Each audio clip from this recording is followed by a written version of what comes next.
இதுவரைக்கும் மைத்ரீம் பஜித நிகழ்ச்சியில தியாகராஜ சுவாமியோட வாழ்க்கை சரித்திரத்தை பத்தியும் அவரோட மியூசிக்கல் எக்ஸலன்ஸை பத்தியும் நம்ம பார்த்திருக்கோம். ஆனா அந்த மகானோட மகிமையை பத்தி தெரிஞ்சுக்க வேண்டிய விஷயங்கள் இன்னும் எவ்வளவோ இருக்கு. அவரை பத்தி பேசுறதுக்கு இன்னைக்கும் நம்ம ஸ்டுடியோக்கு வந்திருக்காங்க சங்கீத கலாநிதி திருமதி R Vedavalli. Thyagaraja Swami as a composer இப்போ நம்ம பார்த்துட்டு இருக்கோம். அவருடைய மியூசிக்காலிட்டி, அந்த புது புது ராகங்கள் கொண்டு வரதோ, அந்த ஏற்கனவே எக்ஸிஸ்டிங் ராகங்களில் அதில் ஒரு இன்ஃப்யூசிங் நியூ லைஃப்னு சொல்கிற மாதிரி நிறைய புதுமையான ஒரு பிடிகளோ, அது as a musician the musical aspect of his compositions கொஞ்சம் அதை பற்றி கொஞ்சம் சொல்லணும். அவர் ஒரு கிரேட் மியூசிஷியன்கிறதுல சந்தேகமே கிடையாது. மகா மேதாவி. இதில் இந்த இடத்துல ஒரு சொல்ல வேண்டிய ஒரு விஷயம் இருக்குது. என்னென்னா, தீட்சிதருக்கு இவருக்கு நிறைய வித்தியாசங்கள் உண்டு. ஒரே ராகமே இவருடைய ஹேண்ட்லிங் வேறு, அவருடைய ஹேண்ட்லிங் வேறு. இவ ரெண்டு பேரும் ரெண்டு வழியை ஃபாலோ பண்ணியிருக்கா. அப்படி பார்க்குற போது இவர் ஒரு புது ராகங்களில் அந்த ஒரு ராகத்துக்கு ஒரு கீர்த்தனம் தான், ஒரு வரசிக்கு வாகனான்னு ஒரு கீர்த்தனம். இந்த மாதிரி நிறைய ஒத்த ராகத்தில் பண்ணியிருக்காரு சொன்னேன் இல்லையா. வரசிக்கு வாகனங்கிறது ஒரு சுப்ரதீபம் அந்த ராகத்தில் அமைஞ்சிருக்கு. இப்போ அந்த ராகத்தை பற்றி உங்களுக்கு தெரியணுமானா நீங்கள் அந்த கீர்த்தனையை பார்த்தா தான் தெரியும். அது ஒன்று தான் ரெஃபரன்ஸ். அந்த மாதிரி நிறைய கீர்த்தனைகள் பண்ணியிருக்காரு. இது அவருடைய இமேஜினேஷனில் வந்த ராகங்களா இல்லை அதுக்கு முன்னாடி இருந்த? அதுக்கு முன்னாடி இருந்த ராகமாக இருக்கல. ஏன்னா அவர் நிறைய சாஸ்திரஜன். அவர் நிறைய ட்ரீடைசஸ் எல்லாம் படிச்சிருக்கார். அவர் ஃபாலோ பண்ண ட்ரீடைசஸில் சிலது அவர் ஃபாலோ பண்ணதாக சொல்லப்படுகிற ட்ரீடைசஸில் இந்த ராகங்கள் எல்லாமும் இருக்குது. அவர் இந்த ஸ்வரார்ணவம்னு ஒன்று அவருடைய லைஃப்பில் சொல்கிறா. அவருக்கு நாரதர் கொடுத்தார் அப்படிலாம் சொல்கிறா. பட் அந்த ஸ்வரார்ணவம்ங்கிறது எங்கே இருக்குது அதுக்கு ஒன்றுமே தெரியல நமக்கு. ஒன்றும் ஸ்வரார்ணவங்கிறது ஒரு ட்ரீடைஸா அப்படின்னு அவருடைய சரித்திரத்தில் சொல்லப்படுறது. ஸ்வரார்ணவம்ங்கிற இதை கொண்டு கொடுத்ததுக்கு அப்புறம் அதை பார்த்து தான் அவர் எல்லாம் பாடினார்னு. ஆனால் இப்போ நீங்கள் ரிசர்ச் மைண்டடாக நீங்கள் பார்க்க போனீங்கன்னாக்க சங்கரக சூடாமணியில் அவர் பாடின ராகங்கள் நிறைய இருக்குது. சங்கரக சூடாமணி எவ்வளோ ஒத்துக்கலாம் ஒத்துக்க வேண்டாம்னு அது வேறு விஷயம். இப்போ சங்கரக சூடாமணியை பார்த்தேன்னாக்க அது அந்த கோவிந்தருடைய அந்த வழியில் வந்தது, எப்படி இருக்கணும் மேளம்ங்கிறது அதை பற்றி அவர் எடுத்துகிட்டு இருக்கார். அதில் சில இவர் யூஸ் பண்ண ராகங்களுடைய லட்சணங்கள் அதில் கொடுக்கப்பட்டிருக்கு. அதை தவிரவே இவர் வேற எல்லா ட்ரீடைசஸும் பார்த்துருக்காருங்கிறதுல சந்தேகமே கிடையாது. இவர் வெறும் கீர்த்தனை பண்ணினே உட்காந்து அப்படி மட்டும் இல்லை, சாஸ்திரத்துக்குள்ளேயும் போயிருக்கார், சங்கீத சாஸ்திரத்துக்குள்ளேயும் போயிருக்கார். அவர் சங்கீத சாஸ்திரம் போயிருக்காருங்கிறது பல கீர்த்தனங்களில் அதுக்கு ரெஃபரன்ஸ் இருக்கு.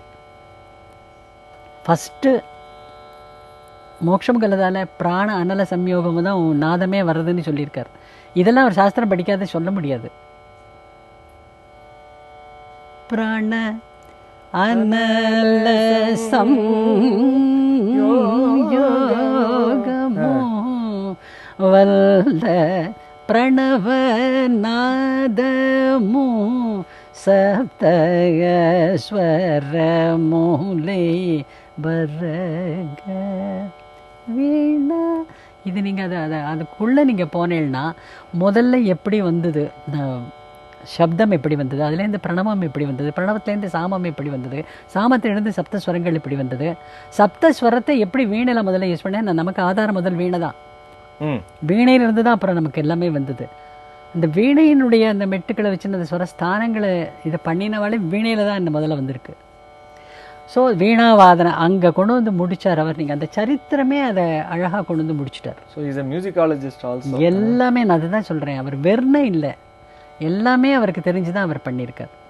அதே மாதிரி சுரராக சுதா, சோபில்லு சப்தஸ்வர எல்லாத்துலேயும் எல்லாமே சொல்லியிருக்கார். தாளத்தை பற்றி சொல்லியிருக்கார், மிருதங்கத்தை பற்றி சொல்லியிருக்கார், ஸ்வரங்களை பற்றி சொல்லியிருக்கார், எல்லாத்த பற்றியுமே சொல்லியிருக்கார். அதனால சில ராகங்கள் அவருடைய கற்பனையில் வந்தது இருக்கலாம், அதுவும் இருக்கலாம், அப்படின்னு சொல்லலாம். அவர் விவாதி ராகத்தில் நிறைய கம்போஸ் பண்ணியிருக்கார். அதை பற்றி உங்கள் அபிப்பிராயம்? அதை பற்றி அபிப்பிராயம் வந்ததுன்னா என்னோட இது கொஞ்சம் வித்தியாசமாக தான் இருக்கும்னு நான் நினைக்கிறேன். அவர் விவாதியில் நிறையா கம்போஸ் பண்ணல, இதெல்லாம் பின்னாடி நிறைய வந்திருக்கு. அவர் விவாதியில் ரொம்ப கம்போஸ் பண்ணதாக தெரியல. ஏன்னா அவர் சங்கீதத்துக்குள்ளே மூழ்கி போயிட்டார். அவர் எப்படி மூழ்கினார்னா, ஒரு கரஹர பிரியாவுக்கு உயிர் கொடுத்தது அவர் தான். ஹரிகாம்பதிக்கு உயிர் கொடுத்தது அவர் தான். அதுக்கு முன்னாடி அந்த ராகங்கள்லாம் அவ்வளோ இல்லை. ஒன்னொன்னுலேயே தோடியில் 30-31 கீர்த்தனை கொடுத்துருக்காரு. எத்தனை கரஹரப்பிரியால் எவ்வளோ கீர்த்தனை ஒன்றுக்கு வந்தது வராத பாடியிருக்கார் ஒன்னொன்னுலேயும். அதே மாதிரி ஹரிகாம்போதியில் நிறையா பாடியிருக்கார். இந்த மாதிரி இந்த ராகத்துக்கு உயிர் கொடுத்து அதனுடைய ஜீவனை வெளியில் கொண்டு வந்ததே அவர் தான். அப்படிப்பட்டவர் இந்த விவாதியை வச்சுட்டு பண்ணியிருப்பாங்கிறது இது என்னுடைய சொந்த சந்தேகங்கள். இதை யாரையும் நான் சொல்கிறதுக்காக சொல்லலை, அதையும் நான் இங்கே சொல்லிக்க விரும்புகிறேன். என்னுடைய அபிப்பிராயம் அது. பல இது ரொம்ப பேருக்கு தெரியும். அவர் முன்னாடி இல்லாமல் இப்போது லேட்டஸ்ட்டாக நிறையா கீர்த்தனங்கள் வெளியில் வருது. அவர் அதில் பண்ணினார்னுட்டு இந்த விவாதி மேளங்கள்லாம் வச்சுட்டு வெளியில் வருது. அதனால் எனக்கு அவ்வளோ தெரியல. இப்போ அவருடைய ஸ்பெசிஃபிக்காக ஏதாவது மியூசிக்கலி ஏதாவது ஒரு கான்ட்ரிபியூஷன் இருக்கா? இப்போ ஃபார் எக்ஸாம்பிள் நம்ம நிரவல் பாடுறோம். இந்த நிரவல் ஃப்யூச்சரில் 200 வருஷத்துக்கு அப்புறம் வித்வான் பாகவதாலெல்லாம் பாடுவா அப்படின்னு நினச்சிட்டு இந்த இடம் ஆஸ் அ மியூசிஷியன் பண்ணியிருப்பாருங்கிறது உங்களுக்கு தோன்றதா? அவர் யாருமே அப்புறம் யாரான இதை யூஸ் பண்ணுறதுக்கு இதை யூஸ் பண்ணியிருப்பாங்கிற அவர் எண்ணத்தில் அவர் பண்ணினதாக எனக்கு அழகா இருக்கு. சில இல்லை அவருடைய இது அழகு தான், வாஸ்தவம் தான், சௌரியமா இருக்கு. ஆமாம், அந்த நிரவல் அது என்னத்தினாலேன்னா அவர் அந்த அந்த பெரிய பெரிய கீர்த்தனைகள் 2 கடையில் நிறையா பண்ணியிருக்காரு. ஆமா, அதெல்லாம் நமக்கு நிரவல் பாடு. ஏன்னா அது இன்னொன்று நான் இந்த சந்தர்ப்பத்தில் ஒன்று என்ன சொல்ல ஆசைப்படுறேன்னா, இந்த வாக்கியக்காராலேயே 3 விதமான வாக்கியக்கார பிரிச்சிருக்கா ட்ரீடைசஸில். உத்தம வாக்கியக்கார, மத்தியம வாக்கியக்கார, அதம வாக்கியக்கார. உத்தமமான வாக்கியக்கார எப்படி இருக்கணும்னாக்க, அவள் என்ன பண்ணுறாளோ அது 2லேயுமே அவளுக்கு யோகியத்தை இருக்கணும். கம்போஸ் பண்ணுற சாகித்யமாகட்டும், அதுக்கு வாக்கேயக்காரான்னு சொன்னாலே 2ம் பண்ணுறவாளுக்கு மட்டும்தான் வாக்கேயக்காரா. வாக்குங்கிறது சாகித்யம், கேயம்ங்கிறது சங்கீதம். வாக்கு கேயம் 2 சேர்ந்தாத்தான் அவளை வாக்கேயக்காரான்னு சொல்லுவாள். ஓகே, அதுலேயே கூட உத்தமமான வாக்கியக்காரா எப்படி இருக்கணும்னாக்க, அவளுக்கு 2 நல்லா தெரிஞ்சிருக்கணும். சாகித்யத்தினுடைய சாமர்த்தியமோ அந்த அந்த நாலேஜ் அது அவளுக்கு நல்லா தெரிஞ்சிருக்கணும். பாஷா ஞானம் இருக்கணும். அவள் என்ன பாஷையில் பண்ணுறாளோ அதனுடைய ஞானம் பரிபூர்ணமாக இருக்கணும்.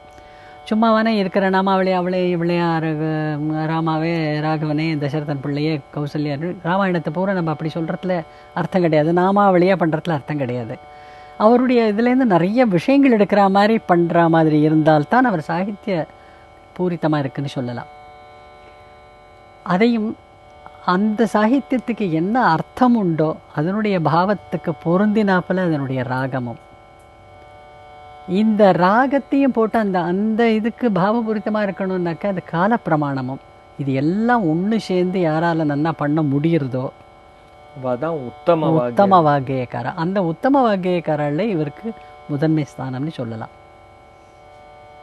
ஏன்னா வந்தனமோ ரகுநந்தன அப்படின்னு ஒன்று எடுத்தாக்க, இவர் வந்தனமோ ரகுநந்தனான்னு பாடுறத சஹனால ஏன் பண்ணன்னு வந்தனமோ ரகுநந்தனான்னு பாடலாமே. எனக்கு கட்டானா கூட தான் தெரியும். நான் நமஸ்காரம் பண்ணிட்டா நில்லுன்னு விரட்ட முடியாதே. கரெக்ட்.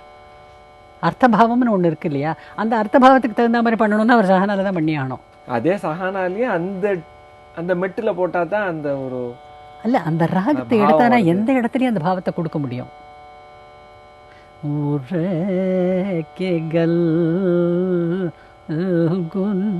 கீர்த்தனம் இருக்கு சஹானால, சும்மா கிடைச்சிருமாடா ராமபக்தி, சும்மா போச்சே வச்சு நீ ஏதானு பண்ணினா ராமபக்தி கிடைக்காது, அது ரொம்ப கஷ்டம்னு பாடியிருக்கிறதுல.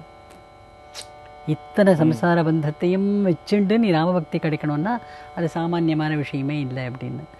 அதனால இந்த அர்த்தபாவம் ரசபாவம்ங்கிறத புரிஞ்சுட்டு அது பண்ணினாதான் உத்தம வாக்கியக்காரா. சக்கனி ராஜமார்க்கமுல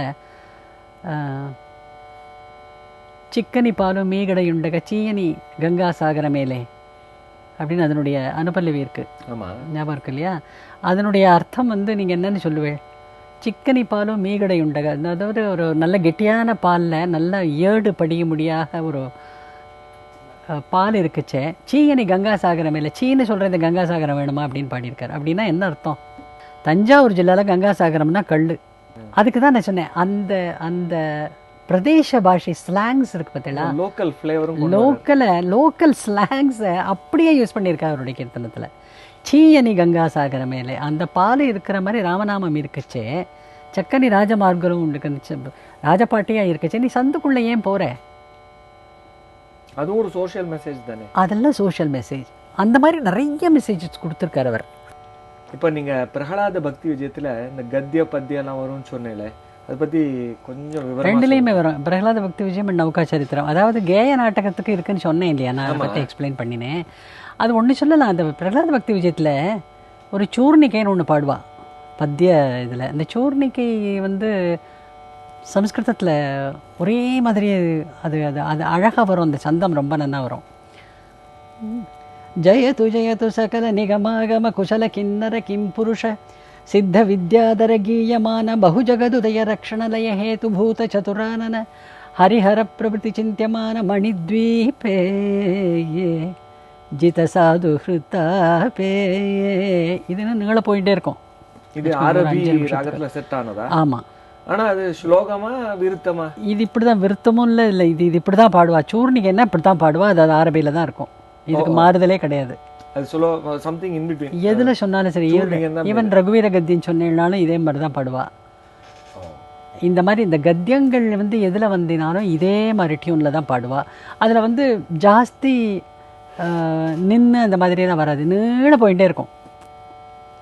இந்த நடுவில் ஹிருத்தா பே அங்கே ஒரு மூச்சு எடுக்கிறதுக்கு கொஞ்சம். நவரத்ன கச்சித கனகமய ஹம்சதூலிகா தல்பே, நவரத்ன கச்சிதமான அந்த ஹம்சதூலிகா தல்பத்தில் சரச்சந்திர கோட்டி நிபசேஷ தல்பே. சரச்சந்திரனே ரொம்ப விசேஷம், சரத்காலத்து சந்திரனே ரொம்ப விசேஷமாக சொல்லுவாள். முகத்துக்கு பகவானுக்கு அதை சொல்லுவாள். சரத் ருத்துவில் இருக்கிற சந்திரன் அன்றைக்கி பௌர்ணமாசை என்பது ரொம்ப விசேஷமாக சொல்லுவாள். அதில் சரச்சந்திர கோட்டி, சரச்சந்திர கோட்டி நிப, அதற்கு சமானமான கோட்டி, சரச்சந்திரனுக்கு சமானமான இருக்கிற சுரநாயக அத்தியஷ்ட திக்பால மகுட மணிகண நீராஜித பதாரவிந்த ஜகதானந்த அனந்த கருட விஸ்வக்சேனாதி நித்திய சூரிஜன சமேத மகாபிரபாவ சம்பன்ன அகில பக்தஜன பிரசன்ன உபய பார்ஷ்வோஜ்வலித கர்ணகுண்டல நிந்தித சந்திரமண்டல சேவித முனிமண்டல பக்தத்ராணபராயண ஸ்ரீமன்னாராயண லக்ஷ்மீரமணோ பகவான். அதில் முடியும். இப்படிப்பட்ட லக்ஷ்மீரமணனான அந்த பகவான் எப்படி இருக்காருன்னா, ஜெயத்து ஜெயத்துன்னு சொல்லி முதல்ல ஆரம்பிச்சுட்டு அவர் இருக்கிற இடத்தினுடைய டிஸ்கிரிப்ஷன் கம்ப்ளீட்டாக வரும். இதில் சொல்லிவிட்டு அதுக்கப்புறம் கை நாட்டகத்துக்கு போவாள். எனக்கு இன்னொரு டவுட் இருக்குது. எல்லா இப்போ மும்மூர்த்திகளில் இவரை மட்டும் சத்குரு சுவாமி, செயின்ட் தியாகராஜா அப்படின்னு ஏன் ரெஃபர் பண்ணுறோம்? சத்குருங்கிறதுக்கு இந்த குருங்கிற வார்த்தைக்கே ரொம்ப விசேஷமான அர்த்தங்கள்லாம் பெரியவா சொல்லுவாள். ஆச்சாரியனுக்கு வேறு அர்த்தம், குருவுக்கு வேறு அர்த்தம், சத்குருவுக்கு வேறு அர்த்தம், சமர்த்த சத்குருவுக்கு வேறு அர்த்தம். ஓ, கிளாசிஃபிகேஷன் இருக்குதுல. சத்குருங்கிறவா எப்படி இருப்பாங்கிறத பார்க்கச்சே அவள் என்ன சொல்கிறாளோ அதன்படி அவள் நடந்துக்கணும். ஒரு பக்தன் எப்படி இருக்கணுங்கிறதுக்கு நிதர்சனமாக அவர் வாழ்ந்து காட்டினார். அவள் சிஷ்யாளுக்கு சொல்லி கொடுக்குறதும், ஒரு குருன்னா எப்படி சொல்லி கொடுக்கணும், ஒரு சிஷ்யானா எப்படி இருக்கணுங்கிறதுக்கு குரு கீதைன்னு ஒன்று இருக்குது, ஒரு இதுவே, அதில் ரொம்ப நல்லா சொல்லியிருக்கா. மாதிரி குருவை பற்றின டிஸ்கிரிப்ஷன்ஸ் நிறைய சாஸ்திரங்களில் வந்திருக்கு. அப்போ செயின்ட்டுன்னு ஏன் சொல்கிறேன்? செயின்ட்டுங்கிறது பின்னாடி இந்த சன்னியாசம் வாய்ண்டத்தினால பண்ணினார். ஏன்னா அவர் சன்னியாசம் வாங்கிட்டு ரொம்ப நாள் உயிரோடு இல்லை, சன்னியாசம் வாங்கிட்டு கொஞ்சம் நாளைக்கெல்லாம் போயிட்டார். ஏன்னா அப்போ தான் கடைசி காலத்தில் அந்த கிரிப்பை நல்லா கொண்டா கூட, நீ 10 நாளில் வரேன்னு சொன்னேன், வரவே இல்லை, நீ மலை மேலே இருந்தேன், அப்படி ஒரு ஒரு காட்சியை அவர் பார்த்துருக்காரு. மலை மேலே இருந்த ராமனை பார்த்துருக்காரு. நீ 10 நாளில் எனக்கு நீ மோட்சம் கொடுக்குறேன்னு சொன்னேன், கொடுக்கலேன்னு சொல்லி அந்த கேள்வியெல்லாம் கேட்குறாரு. இவருடைய கீர்த்தனங்களில் இன்னொன்று கேள்விகளாக எடுக்கலாம். கீர்த்தனங்கள் எத்தனை கேள்வினா ஒரு 15 கொஸ்டின்ஸ் கேட்டிருக்காரு. தியாகராஜ சுவாமி இயற்றிய ஒரு அழகான கிருத்தியை கலைமாமணி டாக்டர் சுந்தரும் அவரோட டிசைபிள்ஸும் இப்போ பாட போகிறாங்க, பாருங்க. హరిదాసును వెడలే హరిదాసును వెడలే ముసడగనే హరిదాసును వెడలే ముసడగనే ఆనందమాయే దయాళో హరిదాసును వెడలే ముసడగనే ఆనందమాయే దయాళో హరిదాసును వెడలే హరి గోవిందనర హరి రామ కృష్ణాయ హరి గోవిందనర హరి రామ కృష్ణాయ హరి గోవిందనర హరి రామ కృష్ణాయ హరి గోవిందనర హరి రామ కృష్ణాయ నామము కరుణతో జయోజు హరిదాసును వెడలే సంగతి గాను మృదంగ ఘోషములచే సంగతి గాను మృదంగ ఘోషములచే సంగతి గాను మృదంగ ఘోషములచే సంగతి గాను మృదంగ ఘోషములచే పొంగుచు వీధుల పొంగుచు వీధుల పొంగుచు వీధుల పొంగుచు వీధుల పొంగుచు వీధుల కే గుజు మెరుగుచు హరిదాసును వెడలే జ్ఞానముతో రామ జ్ఞానముతో